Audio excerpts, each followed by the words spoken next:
Alright YouTube and Call of Duty community, so we're here today guys to talk about Call of Duty World War II. I got my hands on the private beta finally. I decided to pre-order it, and I just kind of want to give you my thoughts on the game so far.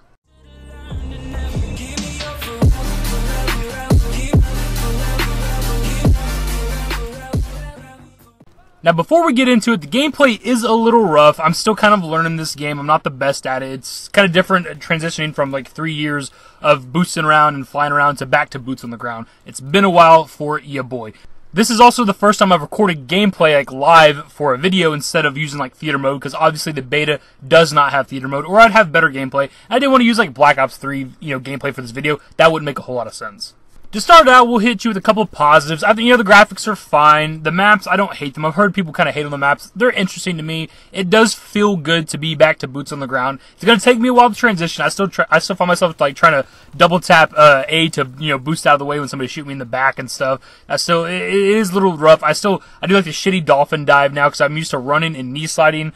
So the transition is a bit rough, but I think the game, it feels like a Call of Duty. It's nothing too different from previous Call of Duty games in terms of gameplay. The time to kill right now during the beta is fucking rough. I've heard Call of Duty YouTubers like complain about it dying so fast. I can't kill somebody to save my fucking life, literally. Like sometimes you will shoot a guy 4 or 5 times and he's somehow still able to kill you. And then at the classic Call of Duty where you shoot a guy like you have the guy's back, you start shooting him and he can 180 and kill you somehow before you kill him. It doesn't make any sense. It's always been a problem with Call of Duty. I don't know what the actual issue is. Maybe it's connection. I'm not sure. Speaking of connection, you actually can't see what your connection is during gameplay like you normally can in every Call of Duty, pretty much. Whenever you bring up the score menu on the far right, it'll usually show you how many bars you have. You cannot do that right now, so you don't know. So some of these times when I'm shooting a guy and I can't kill him and he's killing me, it could be a connection issue, and I don't fucking know because I don't know what my connection is. You also, for whatever reason, can't see how many assists you get in a game. You've pretty much always been able to do that, like, because if somebody else is shooting somebody and you help them kill them and they get the kill, you'll get some assist points. It'll tell you how many assists you got in total at the end of the game, or just anytime you hit the score menu. But I don't know why the fuck they took it out. Doesn't really make a whole lot of sense.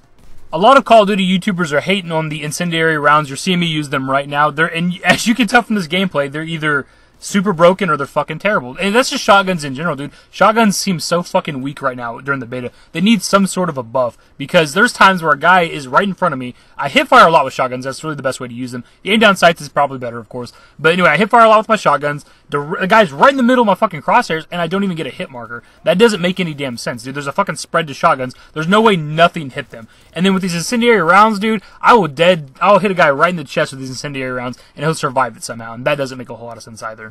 Speaking of weapons, the submachine guns are the only weapons in the entire game that have a silencer. It's a part of the division system. It's the division ability. I can't remember what the division's called right now. I think it's like airborne or whatever. You can, at any time during the match, you can detach or attach a silencer to your submachine gun, and it's no longer an attachment for every other weapon. Like, I can understand if they didn't want to put on like shotguns. It didn't really make a whole lot of sense. Shotgun's not something you'd ever really put a silencer on.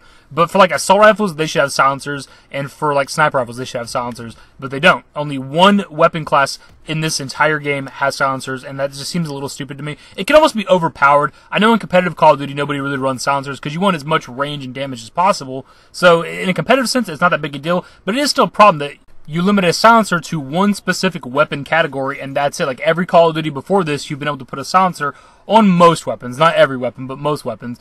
And now it's Sledgehammer like took us back, and like apparently back in World War II, only submachine guns could ever have silencers.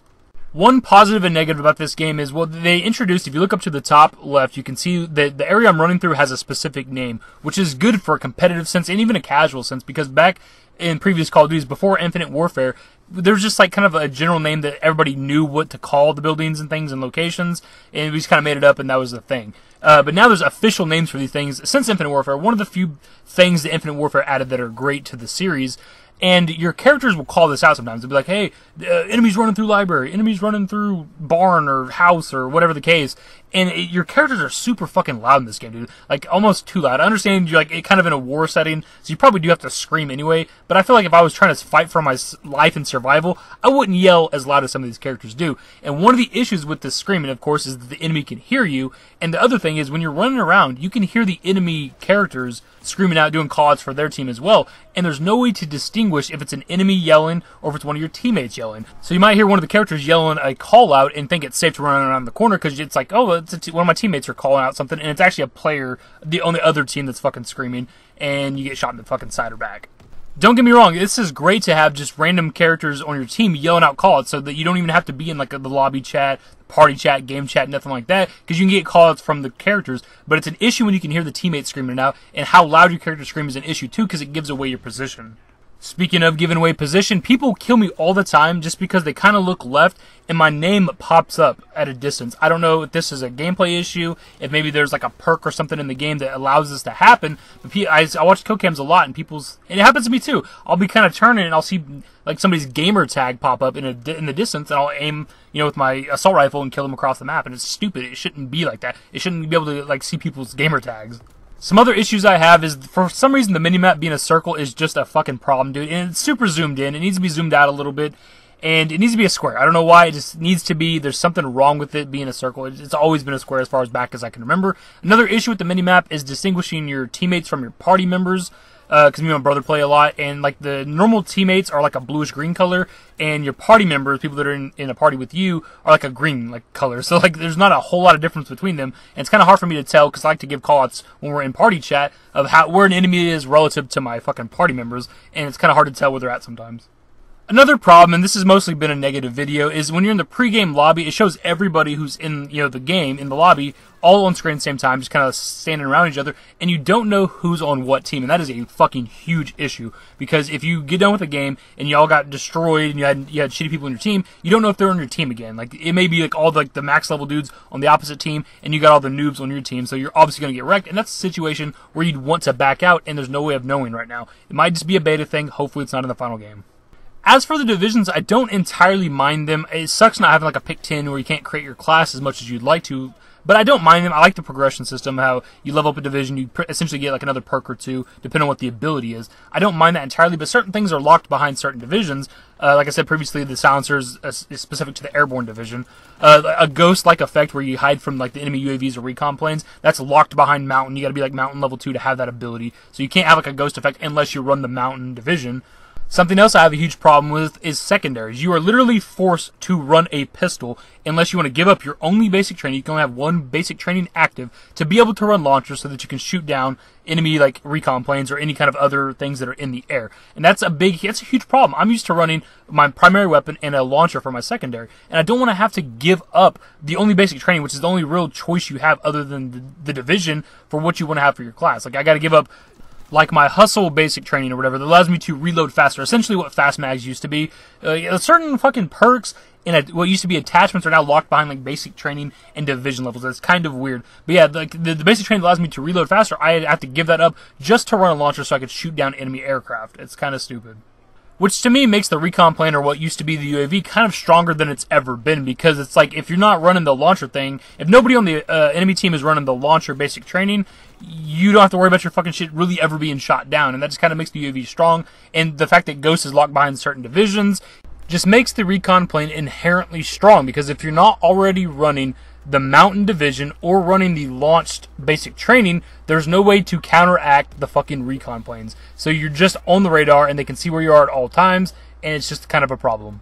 Speaking of the divisions and being able to like customize and stuff, you can only have one equipment at a time, not including division levels and stuff like that. You can only either have a tactical or a lethal, which is kind of weird and kind of a problem. We don't have a pick 10. Give us a little bit of customization.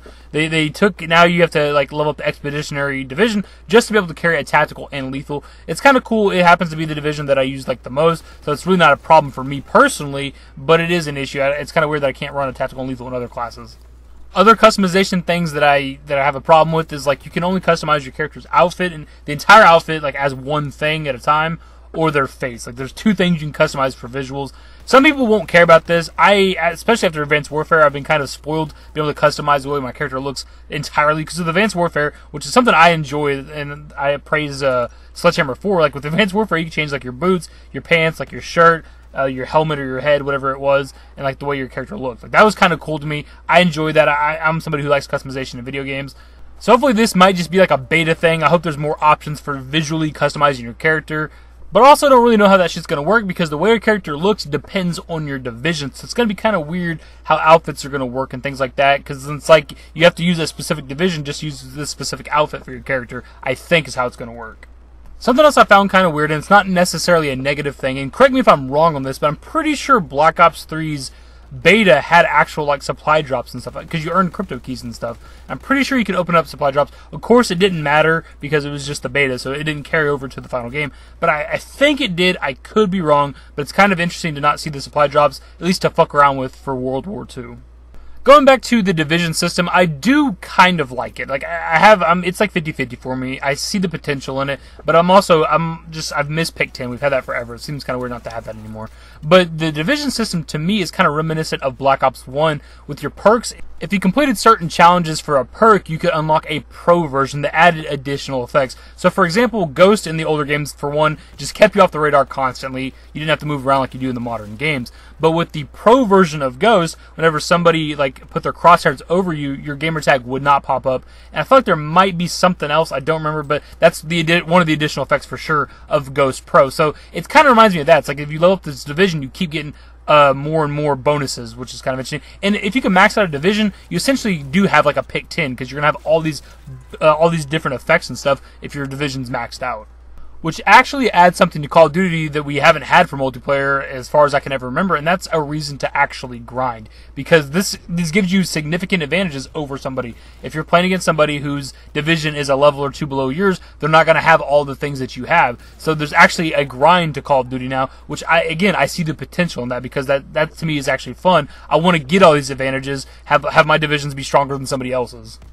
And that'll mostly wrap up my thoughts on Call of Duty World War II's beta. It's been a mostly negative video, and that's because Sledgehammer likes to change too much about the franchise, about the series.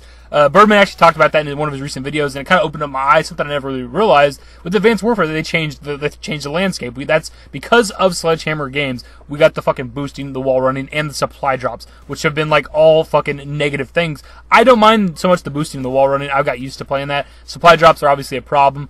But they move on to their next game in the franchise, and it's Call of Duty World War II. They fucking drop, they still have supply drops and stuff in the game. They're gonna fucking drop the Pick 10 model. They have this division class that's drastically different from everything Call of Duty's ever been. And look, everything I said in this video could be irrelevant in a couple of months, because that's the point of the beta, is to figure out what people don't like, what's wrong with the game, balances, all that shit. And they've already, made changes and stuff during the beta, which I think is awesome. I love when game studios do that. And as much as I've complained about it in this video, I will probably still pick up this game. I mean, come on. I skipped Infinite Warfare. I don't want to skip this one. There's a lot of potential to this. I want to see the game succeed. It's going to sell well, of course, but I want them to actually fix it and make it a great game. And no matter how negative I've talked about it, I still find it fun. I'm still playing the shit out of it. I'm going to play the beta until I max out at level 30. They may raise the level cap. I'd hope that happens. That'd be fucking awesome. And maybe extend the beta some more. That'd be cool as well. Anyways, guys, let me know your thoughts below. Have you played the beta? Do you enjoy it? Do you like it? Is it going to save the franchise? Is it going to save Call of Duty? Is it going to make Call of Duty great again? That was a hashtag for a while. How fucking stupid is that? If you went on to enjoy the video, give it a thumbs up. Subscribe to the channel if you guys are new. Turn on notifications. Follow me on Twitter. Links to my social networks are in the description and in the outro. Later, guys.